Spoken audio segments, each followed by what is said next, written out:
Montessori teacher training கோர்ஸ்னா தான் என்ன? Montessori teaching இது ஒரு டீச்சிங் மெத்தட் மட்டும் இல்லை, இது ஒரு உலக அளவில் பாப்புலரான எஜுகேஷனல் மெத்தட். குழந்தைகளுக்கு ஸ்ட்ரெஸ் இல்லாமல் படிக்க வைக்கிற தேவை அதிகமாயிட்டே வருது. இதனாலேயே மாண்டசரி ட்ரெயின் டீச்சர்ஸ்க்கு எல்லா லெவல் ஸ்கூல்ஸ்லையும் பெரிய டிமாண்ட் இருக்குது. இந்தியாவில் நிறைய சிட்டிஸில் பக்கத்தில் இருக்கிற இடத்துலையும் மாண்டசரி ஸ்கூல்ஸோட எண்ணிக்கை அதிகமாயிட்டே இருக்குது. டயர் 1 டயர் 2 நகரங்களில் ப்ரொஃபஷ்னலாக ட்ரெயின் பண்ணுற டீச்சர்ஸ் ரொம்ப தேவைப்படுறாங்க.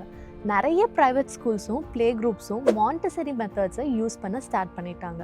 Australia, UAE, Singapore, Europe, South ஆஃப்ரிக்கான்னு இன்னும் பல கண்ட்ரீஸ் சொல்லிக்கிட்டே போகலாம். சில கண்ட்ரீஸில் மாண்டசரி டிப்ளமோட விசா ஸ்பான்சர்ஷிப்பும் கிடைக்குது. இந்தியாவில் மாண்டசரி டீச்சர்ஸ்க்கான சேலரி ரேஞ்ச் பார்த்திங்கன்னா ஒரு மாதத்துக்கு 15,000 40,000 வரைக்கும் தராங்க. வெளிநாடுகளில் 80,000 ரூபாயிலிருந்து 2.5 லட்சம் வரைக்கும் கிடைக்கும். ஸோ நீங்களும் ஒரு மாண்டசரி டீச்சர் ஆகணும்னு நினச்சிங்கன்னா இப்போவே கீழே டிஸ்பிளேல தெரிகிற நம்பருக்கு கால் பண்ணி டீட்டெயில்ஸ் தெரிஞ்சுக்கோங்க.